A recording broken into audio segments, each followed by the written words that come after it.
Esta nos hay que parar la parte de atrás. Gracias.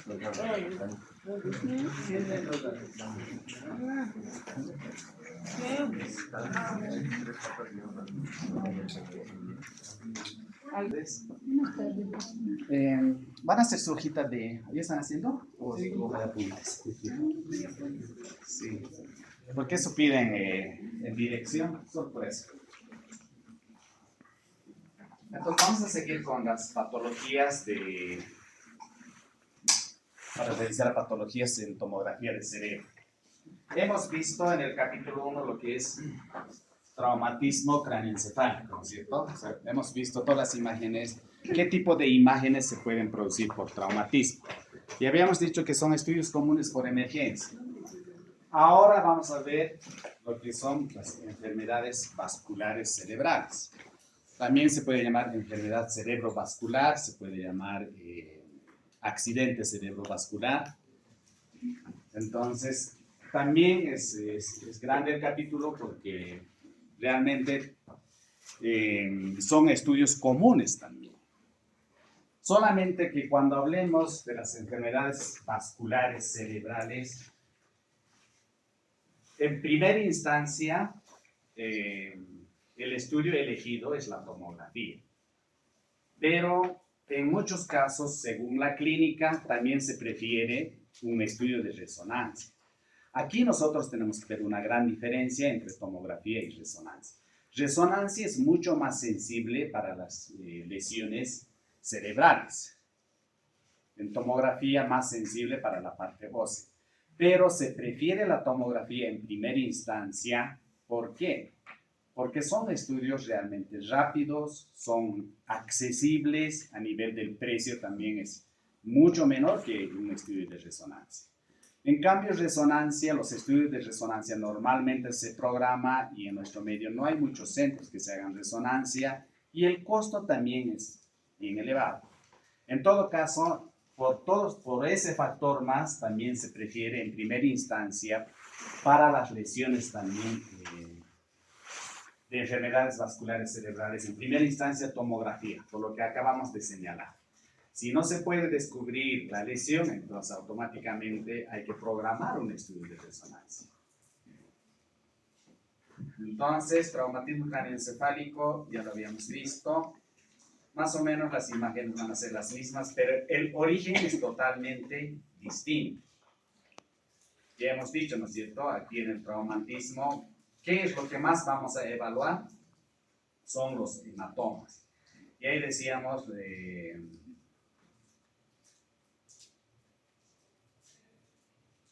los hematomas igualmente pueden ser extracraneales e intracraneales. Las lesiones van a ser similares cuando hablemos de enfermedades vasculares cerebrales, pero el origen y la importancia es totalmente distinto. Cuando nosotros estamos hablando de traumatismo craneoencefálico, nosotros ya sabemos que el paciente ha sufrido un accidente, un golpe, una caída y producto de eso son estas lesiones. En cambio, las lesiones, las enfermedades vasculares inclusive pueden ser silenciosas. Entonces es importante saber las meninges para ver dónde va a ser la lesión, ¿no es cierto?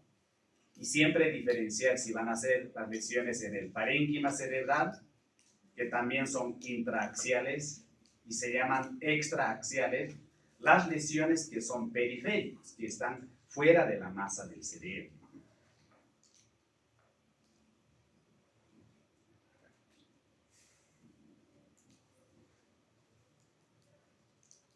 Entonces vamos a hablar de las enfermedades vasculares cerebrales o enfermedades cerebrovasculares o accidentes cerebrovasculares. Entonces, la enfermedad vascular cerebral se refiere a todo trastorno en el que un área del encéfalo se ve afectado de forma transitoria o permanente. Entonces, ya estamos hablando de dos tipos de origen de la lesión, que puede ser por un rato o puede ser permanente. y pueden ser por una isquemia o hemorragia. Y cuando hablemos isquemia, siempre vamos a hablar de una enfermedad transitoria. Y normalmente las lesiones de este tipo, después de ser isquemia, pasa a una parte que se llama infarto. El área se va a infartar, es decir, ya es irreversible. Y cuando nosotros hablemos de una patología isquémica, quiere decir que son reversibles, que se va a poder solucionar, pero esto obviamente tiene un tiempo. Entonces, básicamente a eso se refiere la enfermedad vascular cerebral, porque cuando hablemos de una enfermedad transitoria, va a hablar de una isquemia. ¿Y qué quiere decir la isquemia?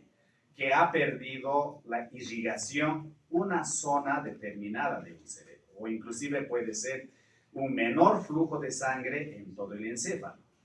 Pero mientras todavía el tejido no muere, esta etapa se llama isquemia. ¿Qué quiere decir? Que se puede revascularizar, se puede recuperar la función, ya sea de una parte del cerebro o de todo el encéfalo. Pero después de un tiempo, normalmente, si no se actúa a tiempo, pasa a otra etapa que se llama que el tejido muere. Entonces ya no es una etapa isquémica, ya no es transitoria, se vuelve permanente, el tejido muere y ya no se puede recuperar la función de esta parte. Entonces se clasifican en dos tipos. Una parte que estábamos describiendo, que es la parte isquémica, y la otra, que es la parte hemorrágica. Entonces, cuando hablemos de la enfermedad vascular cerebral, se va a clasificar. Ya sabemos que ambos de esta enfermedad cerebral, cualquier enfermedad cerebral vascular, no va a ser por traumatismo encefalocraniano, sino va a ser por una oclusión de la irrigación de una arteria, por un taponamiento, por la reducción de la sangre que va a llegar al cerebro. Y justamente se clasifica en isquemia y hemorragia. La isquemia cerebral es la consecuencia de la oclusión de un vaso, puede tener manifestaciones transitorias, que también se puede llamar ataque isquémico transitorio, que es lo mismo que decir isquemia, ataque isquémico transitorio. Es decir, va a sufrir esta patología por un tiempo nada más. O permanentes. La parte permanente directamente significa infarto. Después de estar un tiempito en una etapa isquémica que ha bajado la irrigación, después de un tiempo pasa, si no se ha actuado a tiempo, pasa a infartar el tejido. Realmente ya no se puede recuperar la función de esa parte, lo que implica un daño neuronal irreversible. Entonces, la parte isquémica es reversible y la parte infartada ya no se puede revertir la función de una determinada región, en este caso del tejido cerebral. La otra clasificación es la hemorragia. En la hemorragia intracerebral, la rotura de un vaso da lugar a una colección hemática en el parénquima cerebral o en el espacio subaracnoideo. Entonces va a ser lo contrario, ¿no es cierto? Mientras que la isquemia no tiene irrigación, no irriga el tejido cerebral, la hemorragia por rotura más bien va a irrigar en demasía, ¿no es cierto? Es un accidente cerebrovascular. ¿Y qué puede ser dónde? En el parénquima del cerebro, o puede ser también en el espacio subaracnoideo, que prácticamente es el alrededor, ¿no es cierto?, del encéfalo. Entonces podemos clasificar la parte de hemorragia, ¿dónde va a estar ubicada? Entonces, eso es la clasificación de la enfermedad vascular cerebral, isquémico hemorrágico. Isquémico reversible y después de ser isquemia pasa a ser infartado si no se ha actuado a tiempo, ya no se puede revertir la función. Y la otra es la hemorrágica, que puede estar en el parénquima o en el espacio subaracnoideo, que también lo hemos visto en el anterior capítulo. Básicamente, esta clasificación vamos a retomar acá. Normalmente se clasifica de estas dos, isquemia y hemorragia, pero muchas veces también se habla un pequeño porcentaje que corresponde a una enfermedad vascular. En muchas literaturas describen esta clasificación más, que es la trombosis venosa cerebral, que es prácticamente lo mismo, es un taponamiento de una arteria que irriga el cerebro, que prácticamente corresponde en un pequeño porcentaje, como el 5%. En otras literaturas solamente habla de estas dos clasificaciones, isquemia y hemorragia. Pero sin embargo, igual para saber, puede haber una tercera clasificación de una pequeña parte que corresponde a un accidente por trombosis venosa cerebral. Igual es un taponamiento de una arteria que irriga el cerebro. La parte que más ocurre es la parte isquémica, que corresponde aproximadamente a 80%. Y la parte hemorrágica aproximadamente a un 20%. Y un 5%, por supuesto que son datos aproximados, porque hay algunos estudios, datos estadísticos, por ejemplo, de Estados Unidos, de Australia, pero, por ejemplo, en nuestro medio, por supuesto, no tenemos estos datos, ¿no es cierto? Pero en forma general, igualmente, los porcentajes se acercan a estos porcentajes. Isquémico 80%, la hemorrágica 15-20% y una pequeña parte por trombosis venosa. Y volvemos a recalcar que muchas veces solamente lleva estas dos clasificaciones. Dentro de la isquémica, como decíamos, ¿no es cierto? La mayoría, cuando existe un accidente cerebrovascular, por supuesto, lo primero va a haber menor cantidad de irrigación, aproximadamente, o sea, todo de la parte isquémica, que corresponde a 80%, el 20%, porque actúa el médico, se recupera la función de estos tejidos. Pero la mayoría, lamentablemente, se va a ir a la par, se va a infartar, los tejidos van a morir y ya no se puede recuperar. Eso es lo que pasa en las estadísticas generales. Ahora, ¿por qué se infarta después de una isquemia? Hemos dicho porque no se actúa a tiempo, pero también puede infartarse, por ejemplo, por aterosclerosis a nivel de los grandes vasos. Es la acumulación de tejido graso, ¿no es cierto? Aterosclerosis. Importante, también puede ocurrir por la enfermedad de pequeños vasos, no solamente cuando ocurre en grandes vasos. Entonces, normalmente cuando hay esta enfermedad es difícil revascularizar para el neurocirujano. También puede pasar por cardioembolismo, cuando a nivel de los vasos grandes del corazón ya se produce coágulos y sube al cerebro. Lo taponea y se infarta. Y pueden haber otras causas también. Entonces, por eso normalmente se infarta el cerebro y ya no se puede recuperar. Y eso lo vamos a ver en las imágenes tomográficas. Y la parte hemorrágica pertenece a un pequeño porcentaje, de 10 a 15 a 20%. La mayoría es isquémico, 20%. De los isquémicos, la mayoría pasan a morir, lamentablemente. Entonces, estamos tocando este tema, por cosa que cuando nosotros veamos las imágenes tomográficas, digamos, de ahí nace estas enfermedades. Bien, ¿cuándo ocurre la isquemia? Cuando se produce un descenso rápido del aporte sanguíneo al cerebro. En el ataque isquémico transitorio, la isquemia también se puede llamar, hemos dicho, ataque isquémico transitorio, porque solamente va a estar unas horas, no existe daño neuronal permanente. Por eso es que se puede recuperar la función de un determinado tejido. Actualmente hay literaturas donde se establece que depende de los tiempos, los síntomas que no sean mayor a una hora, mientras está ocurriendo una isquemia. Hay estudios que muestran que los pacientes con ataque isquémico transitorio tienen mayor riesgo de desarrollar un infarto en las 2 semanas posteriores. Entonces pasa un tiempo, no se trabaja y se muere, ¿no es cierto? Y por supuesto, los médicos manejan parámetros para actuar, para clasificar cómo van a actuar frente a una enfermedad vascular cerebral. Entonces hay 5 parámetros. ¿Cuáles son esos 5 parámetros? Estos pacientes tienen que ser evaluados ante esta enfermedad dependiendo de la edad. Y para cada punto, para cada característica le ponen un puntaje. Sobre este puntaje actúan de acuerdo a esos resultados para identificar a qué caso puede corresponder.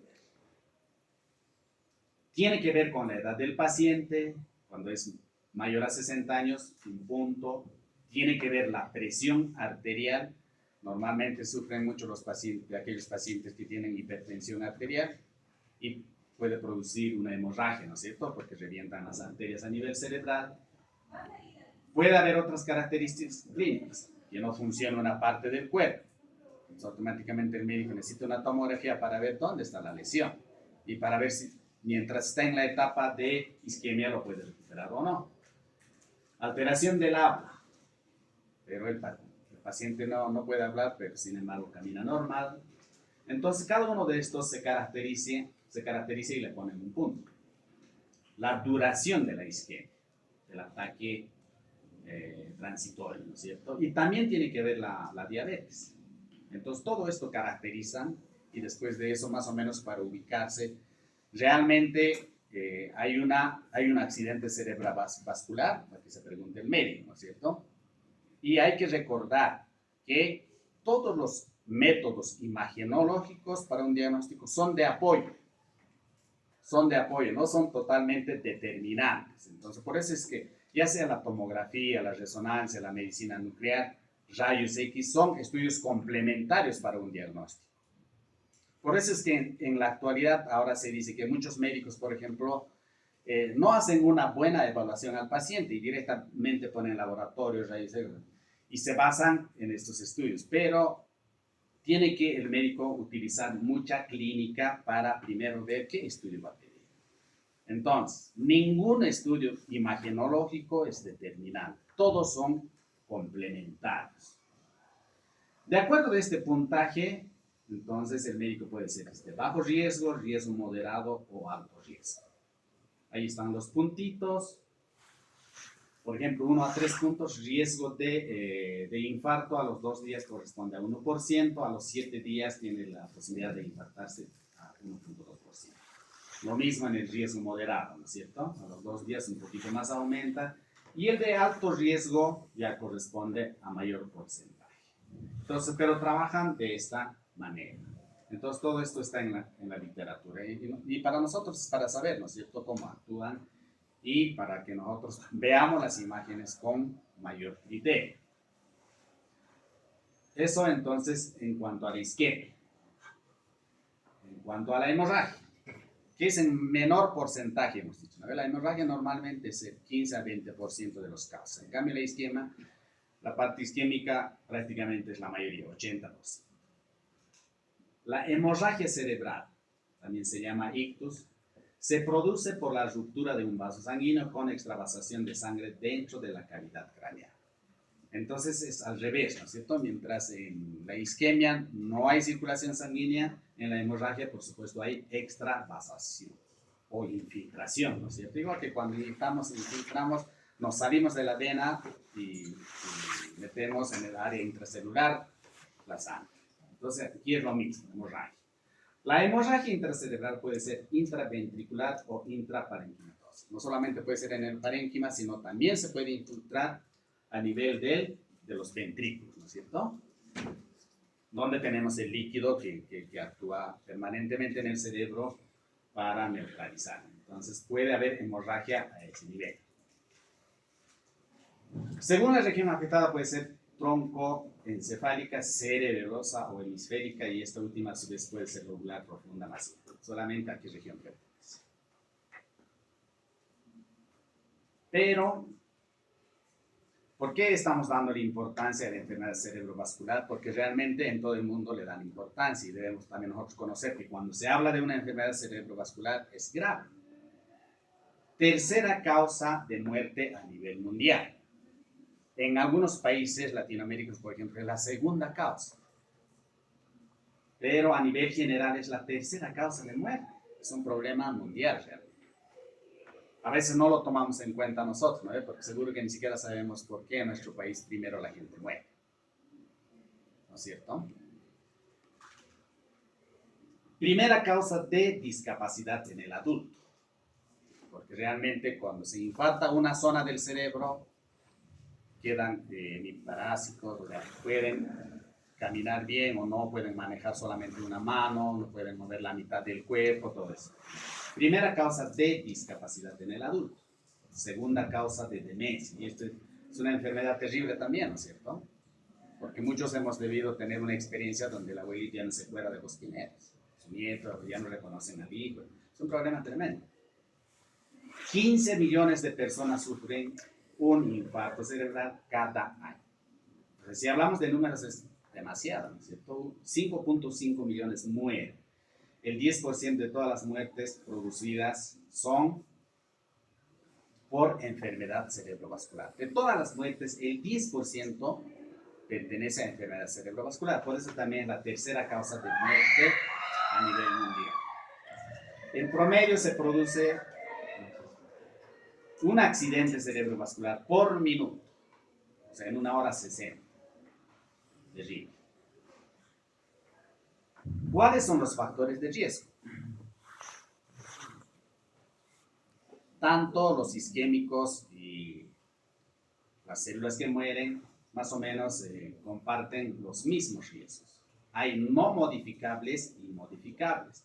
Los modificables, por supuesto, se pueden prevenir. Entre los no modificables se agrupan edad, sexo, ahí no podemos hacer nada, ¿no? No vamos a cambiar de sexo, no vamos a poder bajar de edad, nada. O sea, el riesgo está ahí. Cuanto mayor es la persona, el riesgo es más. El sexo es lo mismo, ¿no es cierto? No podemos hacer nada. Pero dentro de los modificables, todo esto al paciente se le puede tratar. Pero otra cosa es que por el sistema de gobierno, qué sé yo, por falta de educación, nosotros no acudimos a revisión, ¿no es cierto? Para evitar la enfermedad vascular cerebral, nosotros podemos controlar la hipertensión arterial, las enfermedades cardíacas, la fibrilación ventricular, la diabetes, el colesterol, el tabaquismo, el abuso del... O sea, todas estas cosas aumentan al riesgo de tener una enfermedad cerebrovascular. Entonces, por eso se dice que son modificables todo esto. Por todo ello, hay un Día Mundial del Accidente Cerebrovascular, que es el 29 de octubre. ¿Con qué objetivo se hace esto? Está destinado a informar a la comunidad acerca de esta grave patología que amenaza vidas y calidad de vida. Y hemos visto, ¿no es cierto?, por ser el tercer factor de la muerte a nivel mundial es esto. Y por supuesto hay una fecha, que es el 29 de octubre. Bien, para ver las imágenes entonces que se originan por enfermedad cerebrovascular, ¿qué es lo que tenemos que tener en cuenta? Justamente la irrigación, ¿cierto? Que debemos saber el polígono de Willis. Arteria cerebral media, izquierda-derecha, la carótida interna, derecha-izquierda, las anteriores, las posteriores también, ¿cierto? Básicamente son las arterias grandes por donde llega la sangre para llevar el oxígeno al cerebro. Entonces, como hemos dicho también en el anterior capítulo, ¿qué es lo primero que tenemos que evaluar cuando veamos una imagen? ¿Hay sangrado? ¿O hay áreas isquémicas? Lo primero que vamos a revisar cuando viene con este diagnóstico es buscar esto. Hay zonas de hiperdensidad, cuando hay sangrado, dijimos, ¿no es cierto? Es hiperdenso la zona, como este ejemplo. Y cuando hay imágenes como esto, hemos visto que la isquemia normalmente pertenece, que las áreas son hipodensos. Hemos dicho lo contrario de la hemorragia. Entonces aquí, por ejemplo, en el ejemplo, no vemos ninguna zona, ¿no es cierto? Ni hiperdenso ni hipodenso. En este caso, por ejemplo, ¿qué se hace? Hay que pedir una resonancia magnética, que es mucho más sensible para ver cualquier patología a nivel cerebral, o pedir una angiotomografía con contraste. Pero, sin embargo, en una tomografía simple ya podemos ver de qué estamos sospechando en el paciente o en qué lugar puede estar el diagnóstico de enfermedad cerebrovascular. Eso es lo primero. ¿Qué más cuando sospechamos una enfermedad cerebrovascular isquémica? Dijimos, hay áreas de hipodensidad visibles. Una zona de isquemia tiene que tener una pérdida de diferenciación en la sustancia gris y en la sustancia blanca. O el borramiento de los surcos corticales a nivel de la corteza, ¿no es cierto? Y también la diferencia, aquí ya no diferenciamos, por ejemplo, la zona gris y la sustancia blanca, o sea, ya no se diferencia, ya no es una imagen normal. Entonces, si tenemos entrenamiento, ya tendríamos que sospechar, ¿no? Ah, sí, esto entonces puede haber un área de isquemia, porque no está normal, ya no hay los surcos, ya no hay la diferencia. Eso. En esta imagen, por ejemplo, es una ventana estándar del cerebro y no estamos viendo ninguna patología visible, ¿no es cierto? Decíamos, nosotros podemos jugar cuando tengamos el equipo, cambiar la ventana, de ventana ósea, cualquier tipo de ventana, ¿no es cierto? Y ahí nosotros podemos tratar de encontrar áreas que no tengan, o sea, ya sean hiperdensos o hipodensos, como en este caso.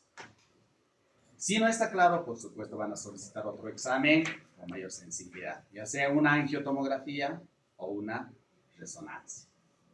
Pero si no vamos a tener entrenamiento, no vamos a leer algo de literatura, lo vamos a ver, esto está normal y no le vamos a buscar, ¿no es cierto? Sin embargo, el paciente sí va a estar con dolor de cabeza o no va a estar moviendo una mano, vamos a ver una imagen, no puede ser, ¿no es cierto? Entonces sí hay que buscarle, variando en este caso, la ventana tomográfica. ¿Qué más en la parte de izquierda? Hay signos de oclusión arterial importante. Cuando veamos nosotros un puntito, puede corresponder a la arteria cerebral media, que es la región, ¿no es cierto? La arteria cerebral media izquierda. Signo de la cuerda, a partir de los puntitos que podamos encontrar. ¿Qué más podemos preguntarnos? Ya decíamos, si no valoramos nada, pedir otros estudios complementarios. Aquí, por ejemplo, estamos viendo ya, no hemos visto bien los estudios, pedimos una angiografía y al procesar nosotros podemos ver solamente las arterias que irrigan. En este caso, hasta acá llega, ya no hay continuidad de esta arteria, entonces ya podemos decir a qué arteria pertenece, realmente por eso está afectando una parte isquémica de acá. Si no actúan a tiempo, va a morir los tejidos. En la parte hemorrágica,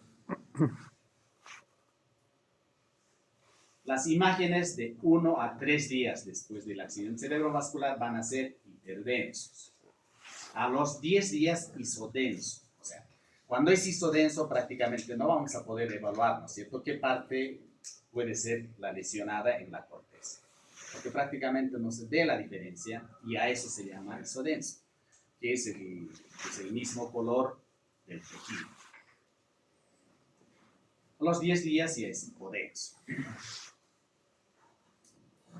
Cuando hablamos de hemorrágico también podemos preguntar la localización. ¿Dónde está? ¿El parénquima? ¿Extraaxial? ¿Dónde está? Ya decíamos que el extraaxial está prácticamente la lesión a los bordes del encéfalo, ¿no es cierto? El tamaño, la extensión, igualmente, si no podemos diagnosticar bien o diferenciar bien dónde está la lesión, hay que pedir estudios complementarios como la angiotac y la resonancia. Intraparenquimatosis, pueden ser periféricos o centrales, como estamos viendo acá, ¿no es cierto? A nivel de los ganglios basales. Esto, por ejemplo, está a nivel del frontoparietal y también puede ser intraventricular, la parte posterior de los ventrículos, ¿no es cierto? Son algunas preguntas cuando es hemorrágico, hay que hacer, sí, hay que revisarlas. Cuando es extraaxial, normalmente ocurre el 80% cuando se produce un aneurisma. Es el ensanchamiento de las arterias, decíamos, ¿no es cierto? Igualmente, igual que otras patologías, esto se puede clasificar por este método, que es el Fisher, 0, 1, 2, 3, 4. Entonces, con esta tablita ya se puede señalar a qué puede corresponder. Entonces, ahora vamos a ver algunos ejemplos, ya sabiendo que el origen es una enfermedad cerebrovascular. La mayor parte es isquémico y la otra parte es 20%, necrosis del tejido. Isquémico, un tiempo, y después, si no se actúa a tiempo, realmente ya es necrótico. Lesión cerebral isquémica, hipóxica y demás cerebral. Es una tomografía sin contraste que estamos viendo, ¿no es cierto? Y esta parte no vemos la diferenciación de la sustancia gris y blanca. Entonces tendría que corresponder a una lesión isquémica.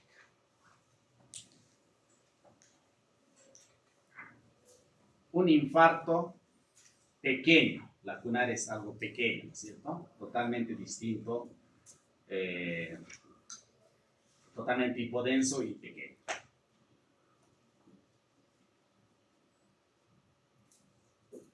A nivel del parénquimo,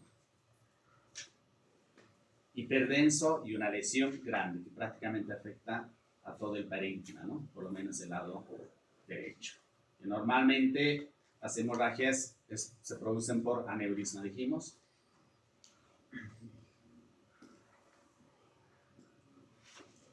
Y normalmente cuando viene con estudio, con diagnóstico por hemorragia, no es necesario ponerle un contraste, sino es suficiente estudios simples, porque siempre va a ser hiperdenso las hemorragias. Y no es así en el isquémico, ¿no es cierto? No vamos a poder diferenciar fácilmente la lesión. En este caso no hemorrágico, no es tan grande, o sea, la diferencia en el caso de este, ¿no es cierto? Cuando no es hemorrágico estamos hablando de una enfermedad isquémica o infartante. En este caso a nivel de la fosa posterior. En realidad hay distintos cambios, hay distintas densidades, ¿no es cierto?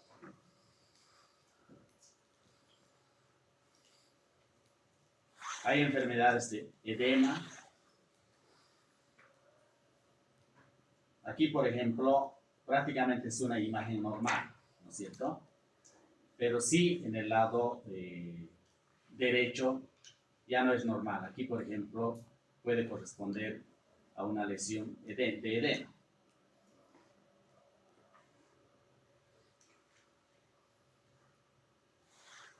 No hemorrágico, 5 horas de evolución, que todavía no se ve muy bien, pero aquí, aunque la zona ya no se presenta de forma normal, ¿cierto? Aquí lo estamos viendo ya totalmente hiperdenso.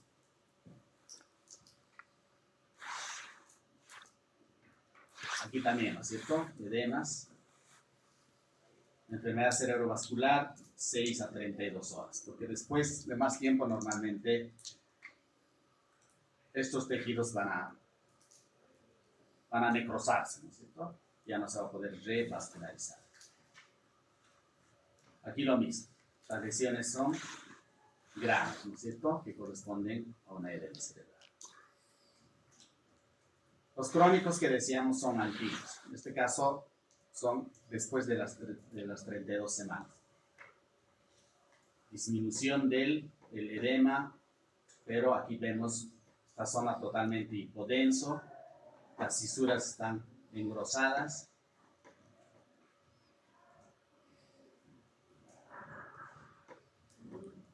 Infarto antiguo a nivel del cerebro posterior derecho. Aquí estamos viendo un estudio, una tomografía simple y una contrastada. Igualmente, ¿no es cierto?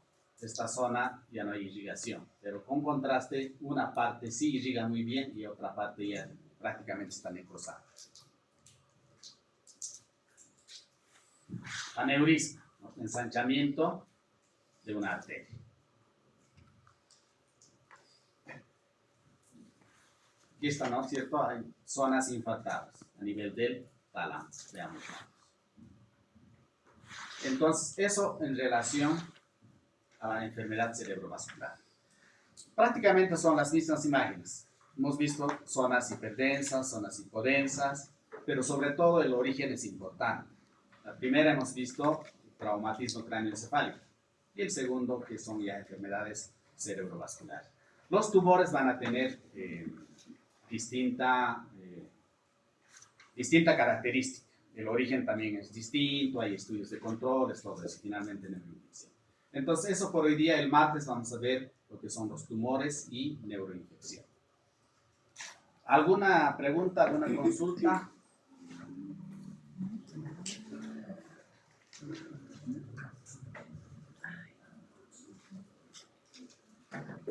Seguimos en las patologías cerebrales. Y ya tienen sus grupos, ¿no? Para la próxima semana. ¿Ya están preparando?